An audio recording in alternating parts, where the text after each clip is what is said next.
So hello students, आज हम अपना न्यू चैप्टर चालू कर रहे हैं, that is laws of motion. इससे पहले मैं 2 चैप्टर्स पढ़ा चुका हूँ। जो नए आए हैं उनको मैं बाद में पढ़ा दूंगा, है ना। लॉज ऑफ मोशन, सबसे पहले मोशन क्या होता है पता है?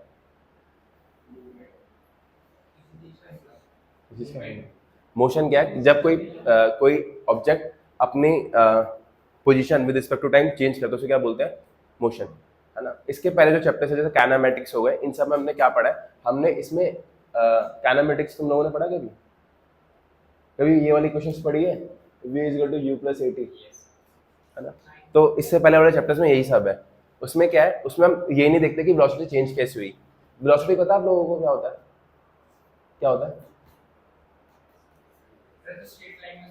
वेलोसिटी डिस्प्लेसमेंट बाय टाइम, और वेक्टर क्वांटिटी होती है। ये पता है वेक्टर क्वांटिटी क्या होती है? क्या होती है वेक्टर क्वांटिटी? क्या होती है? स्केलर वेक्टर्स पढ़े? साई 9th 11th में ही पढ़ोगे क्या? ये पढ़ा है कि वेक्टर वो क्वांटिटी होती है जिसके पास मैग्नीट्यूड भी होता है और डायरेक्शन भी होता है। जैसे स्पीड है वही स्केलर क्वांटिटी है, वेलोसिटी है जिसके पास मैग्नीट्यूड भी और तो वेक्टर क्या होता है? जिसके पास मैग्नीट्यूड होता है और डायरेक्शन होता है। समझ गए? अभी ध्यान रखना इस चीज को। और वेलोसिटी एक वेक्टर क्वांटिटी है, ठीक है। मतलब तुमने ऐसा पढ़ा होगा ना, वेलोसिटी स्पीड की तरह ही होती है, बस उसके बाद डायरेक्शन होती है। फॉर एग्जांपल कोई ऑब्जेक्ट 20 मीटर पर सेकंड से ईस्ट की साइड मूव कर रहा है, तो इसके पास ये जो वैल्यू है ना, इसको मैग्नीट्यूड बोलते हैं, और जो ये चीज है इसको डायरेक्शन बोलते हैं। तो एक वेक्टर के पास दोनों चीज होती है, मैग्नीट्यूड एंड, आया समझ? तो आज हम क्या पढ़ेंगे? आज हम लॉज ऑफ मोशन में बेसिकली कॉज पढ़ते हैं कि किसी की वेलोसिटी 20 मीटर पर सेकंड थी, वो 20 से 0 कैसे हो गई, या 20 से 30 कैसे हो गई, इसका रीजन पढ़ने की कोशिश करते हैं, ठीक है। इससे पहले चैप्टर्स में हम इसका रीजन नहीं पढ़ते, बट इस चैप्टर में क्या पढ़ेंगे? रीजन, कॉज ऑफ मोशन, ठीक है।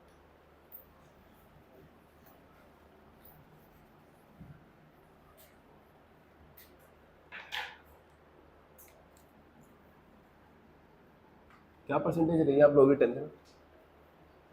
10th में कितनी कितनी परसेंटेज थी 10th में? लॉज ऑफ मोशन में हम क्या पढ़ेंगे? हम लॉज ऑफ मोशन में क्या पढ़ते हैं? कॉज पढ़ते हैं। कॉज किसका? मोशन का, ठीक है। और मोशन क्या है? मोशन कब बोलते कोई बॉडी मोशन में? जब कोई बॉडी अपनी पोजीशन को with respect to time change करे, है ना। इसको पढ़ाने से पहले मैं कुछ 2-3 चीजें बता देता हूँ, 9th क्लास की है ना। पहला है इनर्शिया। क्या होता है इनर्शिया? किसी ने नहीं बताया था, आप लोगों को बता रहा था। कल से टाइम से आना, तुम सारे टाइम से आया करो भाई, 15 मिनट लेट आ रहे हो। इनर्शिया क्या बताया था मैंने? इनर्शिया का भी नाम सुना है? इनर्शिया का बेटा साइंस की बुक खोली थी कभी 9th क्लास से? हिंदी में, इंग्लिश में? साइंस विज्ञान की बुक किताब कभी खोली है? इनर्शिया क्या होता है? इनर्शिया, तुम एक ह्यूमन बॉडी समझो। इनर्शिया का भी मैंने क्या बताया? जिद्दी बना। जिद्दी बना मतलब जैसे हमें सो रहा है तो सोता ही रह रहा है जब तो डंडा नहीं पड़ रहा, मम्मी आके मार नहीं रही, है ना। खेल रहा है तो खेलता ही रह रहा है, घूम रहा है तो घूमता ही रह रहा है। कब तक बंद नहीं कर रहा? जब तक इसके 2-3 चाटे नहीं पड़ जाते, ठीक है। ठीक है, तो इनर्शिया क्या होता है? जिद्दी बना मतलब जैसा हूं वैसा रहूंगा, जैसा हूं वैसा रहूंगा, ठीक है। जैसे अगर ये रेस्ट पे है तो ये रेस्ट पे रहना पसंद करेगा। अगर मैं इसको छेड़छाड़ करता हूँ तो ये अपोज करता है। जैसे मान लो कि क्या नाम है आपका? रियान, अयान। अयान को बोला कि आज मम्मी ये गेम खेला, मम्मी ने बोला पढ़ लो, तो मैं खेल ही नहीं रहा, फोन फेंक दिया, है ना। तो ऐसे करके हम क्या करते हैं? अपोज करने की कोशिश करते हैं। जो हमारा रीजन मतलब जो हम कर रहे हैं वही करते रहते हैं। तो ऐसे क्या होता है?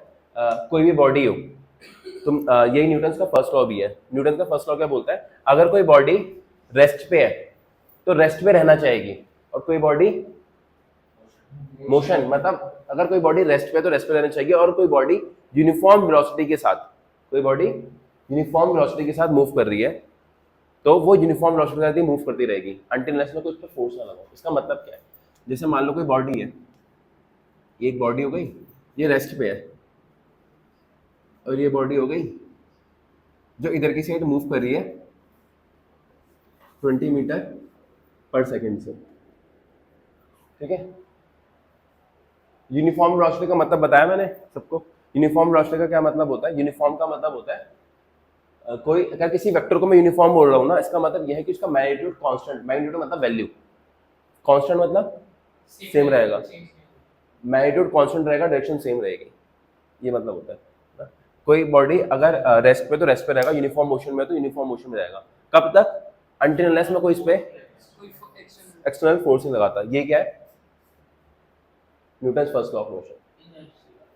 न्यूटन्स, ये न्यूटन्स का first law of motion, inertia अलग चीज है। न्यूटन्स फर्स्ट लॉ क्या बोलता है? If a body is at rest और in uniform motion then it will continue this until unless an external force is applied on it। Force का काम क्या है? फोर्स क्या है? फोर्स एक एक्सटर्नल एजेंट है। फोर्स क्या है? एक्सटर्नल एजेंट, जो क्या काम करती है? क्या काम करती है?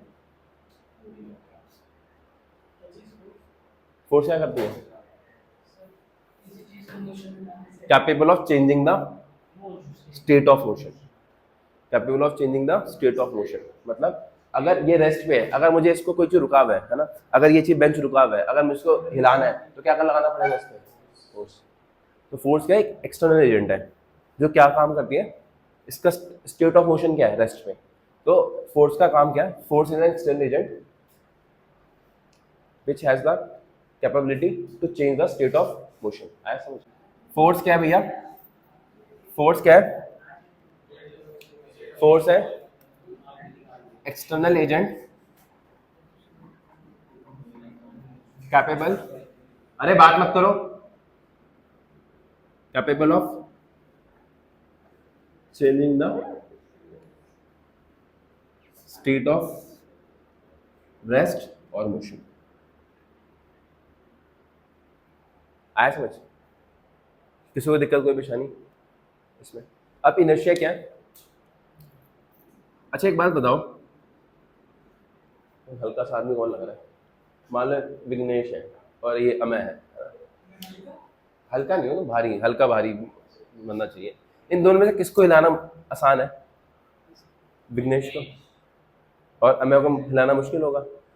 हाँ चलो दूसरा एग्जांपल ले लेते हैं। एक तुम पे ना स्कूटी है, स्कूटी को धक्का लगाना ज्यादा आसान होता है बुलेट को?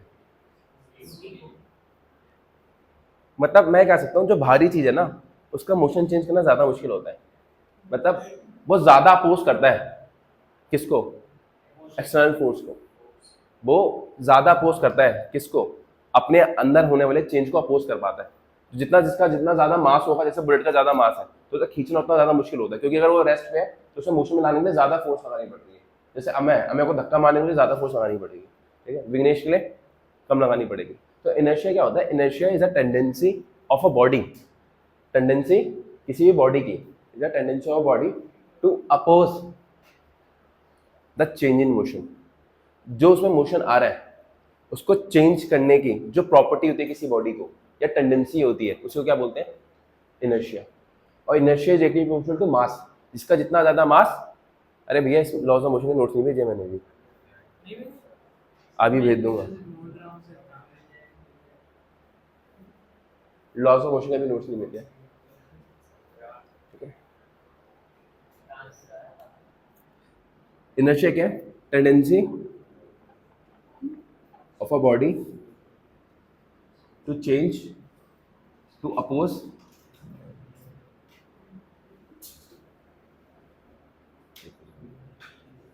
change in। आया समझ? इनर्शिया बस क्या? जिद्दी बना। जिद्दी बना क्या? जैसा हूं वैसा रहूंगा, ठीक है। अब इनर्शिया भी 3 टाइप के होते हैं, ये तुम स्कूल में पढ़ोगे। Inertia of rest. Inertia of rest का मतलब है कि कोई चीज रेस्ट पे तो रेस्ट पे रहना चाहिए। दूसरा होता है inertia of motion. Inertia of motion मतलब कोई चीज मोशन में तो मोशन में रहना चाहिए। और लास्ट चीज है inertia of direction. First law बस ये बोलता है कोई चीज रेस्ट पे तो रेस्ट पे रहना चाहिए, मोशन में तो मोशन में रहना चाहिए, अंटिल इसको कोई एक्सटर्नल फोर्स नहीं लगाता। मान लो ये रेस्ट पे तो रेस्ट पे रहेगी और ये मोशन में तो मोशन पे रहेगी। अगर मुझे इसको मोशन, अगर इसको इसका चेंज करना है, स्टेट चेंज करना है मोशन का, तो मुझे क्या करना पड़ेगा, एक्सटर्नल फोर्स लगाना पड़ेगा। ठीक है, ये बोलता है न्यूटन फर्स्ट लॉ तो सबको पता होता है। अरे अभी रुक जाओ, आधे बच्चों को नहीं पता था तुम्हारी क्लास में।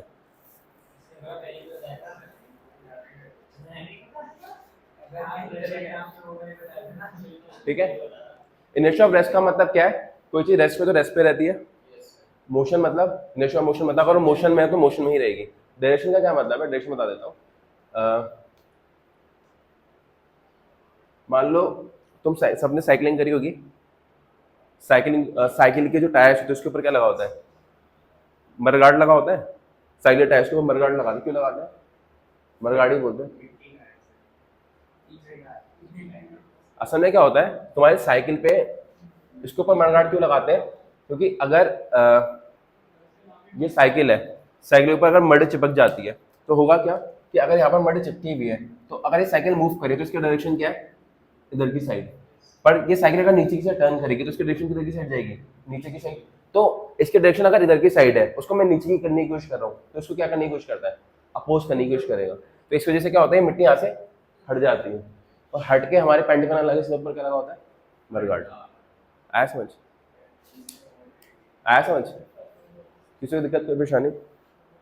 अच्छा, इसके अलावा सबसे इंपॉर्टेंट चीज तो ये है कि जो इनर्शिया है ना, inertia inertia directly proportional to mass, जिसका जितना ज्यादा मास वो उतना ज्यादा जिद्दी है ना, उसके मोशन को चेंज करना उतना ज्यादा मुश्किल हो जाता है। ठीक है, तो ये चीज ध्यान रखना, inertia directly proportional to mass. अच्छा, इनर्शिया कैसी क्वांटिटी है, क्या कर रहा है, इनर्शिया कैसी क्वांटिटी है, ये एक यूनिटलेस क्वांटिटी है। यूनिटलेस मतलब इसकी कोई यूनिट नहीं होती, साथ ही डायमेंशनलेस क्वांटिटी है, मतलब इसकी कोई डायमेंशन नहीं होती। अब अभी तुम लोगों को मैंने डायमेंशन पढ़ाई नहीं है, बस अभी समझ जाओ, डायमेंशन मैंने पढ़ाई नहीं है, पर यूनिटलेस और डायमेंशनलेस होता है। हाँ, इसको देख के चौंकना मत, बाद में पढ़ा दूंगा। डायमेंशनलेस का मतलब ये है कि ना एम पे कोई पावर आएगी, ना एल पे कोई पावर आएगी, ना टी पे कोई पावर। अच्छा, मुझे एक बात बताओ, एक चीज पूछना चाहता हूँ तुमसे। एक 20 kg का ब्लॉक है, ठीक है, वो रेस्ट पे है, और ये सेम 20 kg का ब्लॉक है और ये 20 मीटर पर सेकंड से मूव कर रहा है। अगर मुझे वेलोसिटी को चेंज करके 10 से चेंज करना, 10 से चेंज करना मतलब अगर रेस्ट पे उसकी इनिशियल वेलोसिटी कितनी है, 0, तो मुझे 0 से 10 ले जाना है, और उसमें 10 का चेंज का मतलब 20 से कितना ले जाना है, 30 ले जाना है। मास सेम है दोनों का, है ना, किसका इनर्शिया ज्यादा होगा, इसका या इसका, किसमें चेंज कर इनर्शिया ज्यादा होगा, इसका या इसका, किसमें 10 का चेंज रहना ज्यादा आसान है, इसमें या इसमें, पहला या दूसरा, पहला या दूसरा, अरे कुछ तो बोल लो भाई, समझ गया, दूसरा। कौन कौन बोलता है फर्स्ट, कौन बोलता है सेकंड, कुछ नहीं बोलते तुम, अरे कहीं तो हाथ खड़ा करो, कौन बोलता है दोनों में सेम रहेगा, एनीवन? हाँ, मैं ये बोल रहा हूँ कि किसका इनर्शिया सेम रहेगा दोनों में, मुश्किल। इनर्शिया क्या रहेगा, इनर्शिया क्या है, मोशन को चेंज करना। अगर मैं इसमें 0 से 10 लूंगा तो ये कितना अपोज करेगा, इसमें 20 से 30 ले लूंगा तो कितना अपोज करेगा, क्या दोनों में पोजीशन सेम होगी, अलग होगी? अपोजिशन ही क्या है, मेजर ऑफ इनर्शिया, सेकंड। कौन कौन सेकंड बोलता है, ठीक है, दोनों में का इनर्शिया सेम रहेगा, दोनों में चेंज करना उतना ही डिफिकल्ट है, चाहे रेस्ट हो चाहे मोशन हो। इनर्शिया जो है ना, कभी भी इस बात पर डिपेंड नहीं करता कि कोई चीज 20 से चली है 30 से चली है, इनर्शिया सिर्फ और सिर्फ मास पर डिपेंड करता है। ठीक है, तो दोनों का इनर्शिया क्या है, कोई दिक्कत कोई परेशानी? तो मैं ये पॉइंट लिखवाऊंगा या फिर बोल दूं? चलो लिखवा देता हूँ, इंपॉर्टेंट पॉइंट है।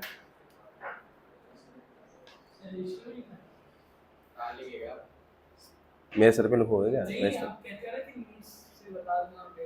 नोट्स तो मैं भेज ही दूंगा। फिर भी यहाँ पर थोड़ा एक्टिव करो।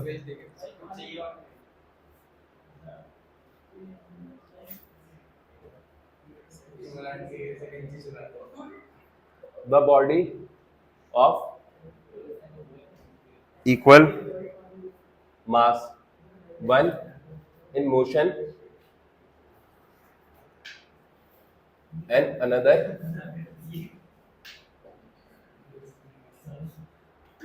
is rest has the same inertia। इस पे यार बहुत सारे तुमने चीजें पढ़ी होंगी, because it is a factor of mass only।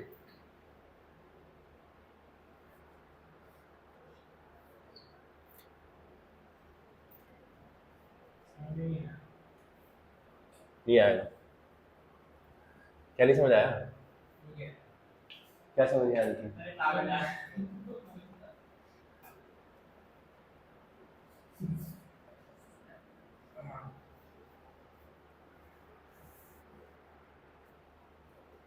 It does not।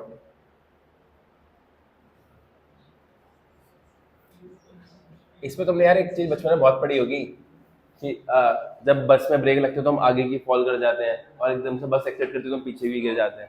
ये लॉ ऑफ इनर्शिया ही तो है ना। और एक मतलब यूट्यूब पे बहुत करके दिखाते हैं कि एक ग्लास के नीचे एक कपड़ा रख दो और तेजी से खींच लिया, ये सब भी इनर्शिया है? हाँ, करके दिखाऊंगा।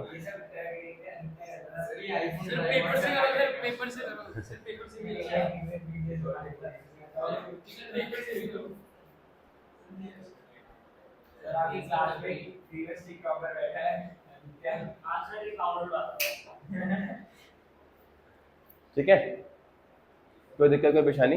तो मैं फाइनली रिपीट करके इनर्शिया क्या है? रेजिस्टेंस किसी बॉडी का to oppose the change in motion. ठीक है, इनर्शिया किस पे डिपेंड करता है? सिर्फ और सिर्फ मास पे, वेलोसिटी पे डिपेंड नहीं करता। कैसी क्वांटिटी है? Unitless and dimensionless. कोई दिक्कत कोई परेशानी? कोई यूनिट नहीं होती, कोई डायमेंशन। न्यूटन फर्स्ट लॉ क्या बोलता है? अगर कोई बॉडी रेस्ट पे तो रेस्ट पे रहेगी, कोई बॉडी मोशन में तो मोशन में रहेगी, अंटिल रेस्ट में कोई उस पर एक्सटर्नल फोर्स नहीं लगाता। और फोर्स क्या है? फोर्स ही एक्सटर्नल एजेंट है जो क्या काम करता है? मोशन को चेंज करने का। पार्ट निकल गए, आगे पढ़ा दो।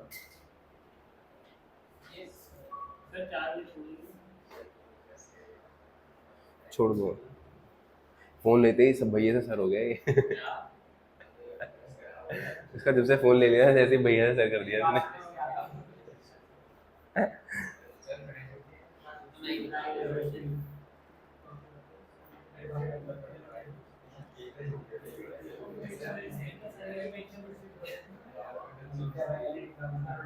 अरे आप बात क्यों कर रहे हो? मैंने इनर्शिया ऑफ रेस्ट का तुम्हें एग्जांपल दे दिया। Inertia of motion, inertia of rest मतलब जैसे बस रेस्ट पे है और एकदम से एक्सीडेंट हुई, तुम पीछे से गिर जाते हो। इनर्शिया ऑफ रेस्ट का है कि तुम्हारी बॉडी रेस्ट में थी, एकदम से मोशन पे आने का कॉज करा। क्यों होता है ऐसा? तुम्हारी बॉडी रेस्ट में थी, जब बस रेस्ट रुकी हुई थी, एकदम से उसने एक्सीडेंट करा तो उसने अपनी वेलोसिटी को क्या करा? चेंज करा। तो तुम्हारी बॉडी तो रेस्ट पे है ना, वो एकदम से उस वेलोसिटी में आने के लिए उसको क्या करना है? क्या कर रहा है? उसको अपोज करने की कोशिश कर रहा है, इसलिए चला जाता है पीछे की साइड। ठीक है, इनर्शिया ऑफ मोशन मतलब, इनर्शिया ऑफ मोशन जैसे मेट्रो में चल रहे हो, है ना, कोई ठड़की तो नहीं है यहाँ पर, मतलब नसन आराम से तुम मेट्रो में चल रहे हो, मेट्रो में चल रहे हो और एकदम से ब्रेक लगा और तुम अपनी बॉडी को, ब्रेक लगता तो क्या करते हो? तुम्हारी बॉडी एक साइड गिरती है ना। क्यों गिरती है? क्योंकि पहले तुम मोशन पे हो तो एकदम से किस में आ रहे हो? हाँ, सेम ही एग्जाम्पल। वो मैं इसलिए बोल रहा था भाई जानबूझ के कहीं पर खड़ा हो जाता हो, बस ब्रेक लगने का इंतजार कर रहा है।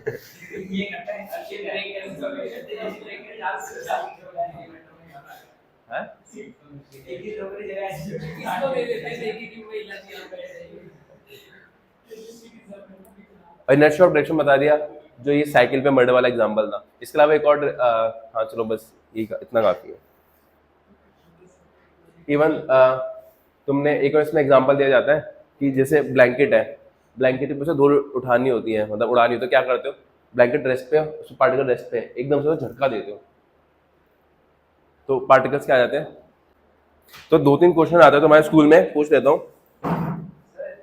देखो, कभी कोई ट्री रेस्ट पे है, कोई ट्री रेस्ट पे है, दांत बहुत फाड़ रहे हो, है ना।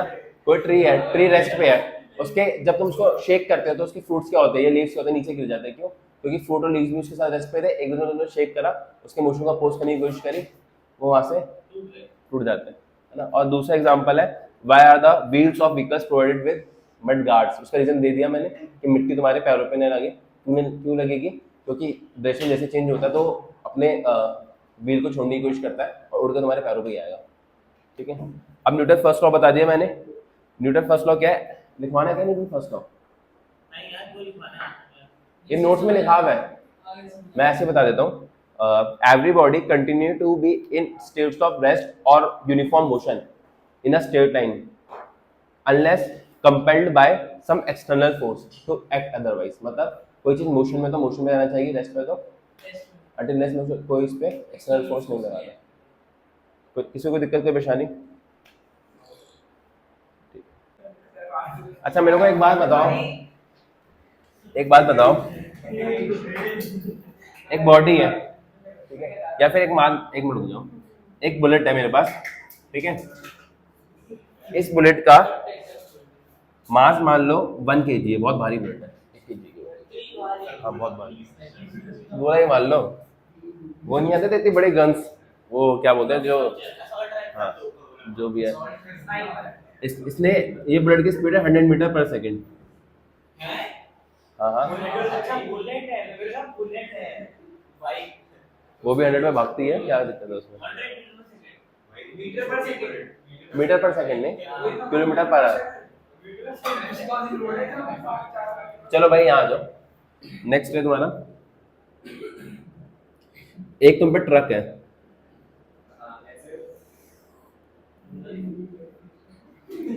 और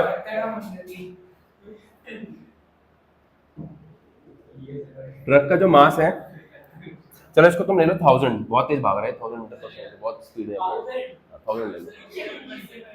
और एक, हाँ हाँ 1000 ले लो, 100 kg का ट्रक है और ये चल रहा है 10 मीटर पर सेकंड से, ठीक है। कौन ज्यादा इम्पैक्ट कॉज कर देगा, किसी बॉडी पे लगेगा? मान लो हम ऐसे, साइकिल है, साइकिल का मास कम होता है ना। चलो इसको भी छोड़ दो, ऐसा एग्जांपल समझ लो कि मान लो मैं ही है ना, एज्यूम कर लो मैं का पुतला मैं का पुतला बनाया मैंने, ठीक है। अब इसमें एक साइकिल है, वो 10 मीटर पर सेकंड से आती है, और एक ट्रक है वो 10 मीटर पर सेकंड से आता है। कौन पुतला भाई, पुतला तो किसमें कौन ज्यादा इम्पैक्ट कॉज करेगा? अब सेकंड एग्जांपल ले लो, अब साइकिल जो है वो 100 मीटर पर सेकंड से आ रही है, क्या अब साइकिल भी अच्छा खासा इम्पैक्ट कॉज कर देगी? हाँ आप भी किसी को मान रहे हो, कितने भी किलोमीटर की स्पीड में ट्रक मार रहे हो, ये प्रैक्टिकल ही होना चाहिए। क्या होना चाहिए? ये प्रैक्टिकल अभी भाई उसको इतनी बढ़िया चीज बोल रहा है, तो मत सुनिए यार, अच्छी खासी जीवन खराब हो जाएगा। हाँ हाँ ठीक है, बस सुनने वाले काम करें भाई। असल में क्या है, दोनों चीजें मायने रखती है, मास कितना है और वेलोसिटी कितनी है। अगर मास कम होते तो ज्यादा वेलोसिटी चाहिए होती है, और अगर मास ज्यादा होता तो कम वेलोसिटी में भी काम हो जाता है। ट्रक 10 से भी आके उड़ाएगा तो अच्छा खासा। मोमेंटम क्या होता है? मोमेंटम क्या होता है? अगर किसी चीज का मोशन मुझे मेजर करना है कि मेजर ऑफ मोमेंटम क्या है? Measure of motion. कोई चीज, एक बुलेट है जो 1 kg से 1000 मीटर पर सेकंड चल रही है, इसके बाद भी वही मोशन है जो इसके पास है, बहुत हद तक सेम ही कॉज करेंगे ये, समझ रहे हो? मेजर ऑफ मोशन है। जैसे तुम देखते हो कई बार कि ऐसा होता है, किसी तो हाईवे पे जा रहे हो, कहीं पे जा रहे हो, तो उसमें देखते हैं लाइट व्हीकल जो होते हैं उनकी स्पीड ज्यादा दे रखी होती है कि वो 60 मीटर पर सेकंड से मूव हो सकते हैं, पर हैवी व्हीकल जो है वो 60 किलोमीटर पर आवर से मूव करे, तो हैवी व्हीकल है 40 किलोमीटर पर आवर से करे। क्यों? रीजन क्या होता है? क्योंकि हमें मोशन को और मेजर करना है, तो हमें दोनों चीजें देखनी पड़ेगी कि मास कितना है, वेलोसिटी कितना है ना। मास कम है, वेलोसिटी ज्यादा, तब भी मोशन ज्यादा होगा। मास ज्यादा, वेलोसिटी कम है, तब भी मोशन, और दोनों ज्यादा होता तब तो गए, ठीक है। तो वो इसलिए होता है कि अगर मान लो कोई लाइट ऑब्जेक्ट है, लाइट ऑब्जेक्ट की ज्यादा स्पीड रखूंगा तो उसका मोशन, मान लो तुम पे तुम्हें 40 की स्पीड दे रखी है कि 40 किलोमीटर पर आवर से तुम चला सकते हो, ठीक है। ट्रक चला रहे हो, ट्रक, हाँ ट्रक चला रहे हो, और ट्रक का मास कितना है?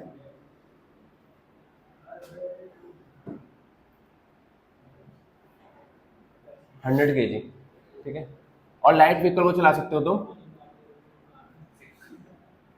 लाइट व्हीकल मान लो तुम अज्यूम कर लो 100 किलोमीटर पर आवर से चला सकते हो। ऐसा होता है, लाइट व्हीकल की स्पीड ज्यादा होती है, क्यों? उसका 40 kg। अगर मैं दोनों का मोशन मेजर करने की कोशिश करूंगा तो मोशन क्या, दोनों का मेजरमेंट ऑफ मोशन क्या सेम है। आया समझ? इसलिए मतलब जो हम हाईवे पे देखते हो मोशन को ही मेजर कर रहा होता है, ठीक है। रेस्ट मास 0 होता है। फोटॉन्स एक ऐसी चीज है, तो भी मत पूछो, फोटॉन्स ऐसी चीज है जिसको मैं विजुलाइज कर रहा हूँ, मुझे लाइट को मैं ढंग से देख नहीं पाया हूँ। फोटॉन्स हम मैं बस मान रहा हूँ इसके अंदर फोटॉन्स है, क्योंकि उसने एक ऐसी प्रॉपर्टी दिखा दी है जो कि फोटोइलेक्ट्रिक इफेक्ट है, जो सिर्फ पार्टिकल्स दिखा सकते हैं। बेटा एटॉमिक सबसे चल रहा है, केमिस्ट्री चल रही है, ये केमिस्ट्री की फीस नहीं है तेरी, कोई डाउट नहीं होगा। वो तो सिखा दूंगा मैं, वो सिखा दूंगा ना, इसलिए आराम से पूछ ले बाद में। आया समझ? समझ आया? तो मोमेंटम क्या होता है? मोमेंटम, अगर मुझे किसी चीज को सिर्फ मैं इस बेस पे जज नहीं कर सकता कि इसकी वेलोसिटी ज्यादा है या कम है, और सिर्फ इस बेस पे भी जज नहीं कर सकता कि उसका मास कम है या ज्यादा है, मुझे दोनों का क्या लेना पड़ता है कि इसका मोशन मेजर करने के लिए प्रोडक्ट, है ना। मान लो सिर्फ वेलोसिटी से मैं देखूं तो ऐसा हो सकता है ना कि सिर्फ वेलोसिटी से मेजर करना हो तो साइकिल 10 से आ रहा है, ट्रक 10 से आ रहा है, तो दोनों को सेम कॉज करे, सेम इफेक्ट कॉज करे, पर ऐसा नहीं होता, उसका मास ज्यादा इफेक्ट कॉज कर देता है। आया समझ? तो मोमेंटम क्या होता है? Momentum is measure of motion, और मोशन को मेजर करने के दो चीजें हैं, मास और वेलोसिटी। इसलिए मोमेंटम क्या होता है? मास इनटू मास इनटू, ठीक है। अच्छा, जिसको मैंने वेक्टर्स पढ़ा दिया है उनको ये पता होगा, ये पढ़ा था मैंने, किसी स्केलर को किसी वेक्टर से मल्टीप्लाई करो तो वेक्टर आता है। मोमेंटम जो है वो होता है मास इनटू, जिसको ये दिक्कत हो रही हो समझने में, मोमेंटम को पी से रिप्रेजेंट करते हैं, और कोई भी वेक्टर होना उसके पहले वाला सिंबल लगता है एरो का, ये होता है मास इनटू वेलोसिटी। मास स्केलर क्वांटिटी है, वेलोसिटी कैसी क्वांटिटी है? तो स्केलर इनटू वेक्टर क्या देता है? वेक्टर। तो ये कैसी क्वांटिटी है? वेक्टर। वेक्टर क्वांटिटी तो इसके पास क्या क्या होगा? मैग्नीट्यूड है, मैग्नीट्यूड तुम सीधा पढ़ लेते हो, m इंटू वेलोसिटी का जो भी मैग्नीट्यूड है, और डायरेक्शन क्या होती है? जो वेलोसिटी की डायरेक्शन होगी वो मोमेंटम की डायरेक्शन होगी। फॉर एग्जांपल एक बॉडी है जिसका मास दे रखा है 2 kg और वो चल रहा है 10 मीटर पर सेकंड से, ठीक है। तो अगर इसका मोमेंटम निकालूं, अच्छा ये टूवर्ड्स ईस्ट है, मोमेंटम का मैग्नीट्यूड कितना आएगा? 2 इंटू 10 दैट इज 20, और डायरेक्शन क्या आएगा? जो वेलोसिटी की डायरेक्शन है, मीटर पर सेकंड नहीं होगा भाई, ये 20 kg मीटर पर सेकंड। अरे मास इंटू वेलोसिटी है ना, मास की यूनिट क्या होती है? केजी, वेलोसिटी क्या होती है? मीटर पर सेकंड। और जो ईस्ट डायरेक्शन है, तुम लोग थोड़ा लेट आ रहे हो, तुम्हें पता नहीं है, ईस्ट डायरेक्शन को मैं किससे लिख सकता हूँ? आई कैप। समझ पा रहे हो कैसी चीजें लिंक हो जाती है? इसलिए मैंने वेक्टर सबसे पहले बढ़ाता हूँ।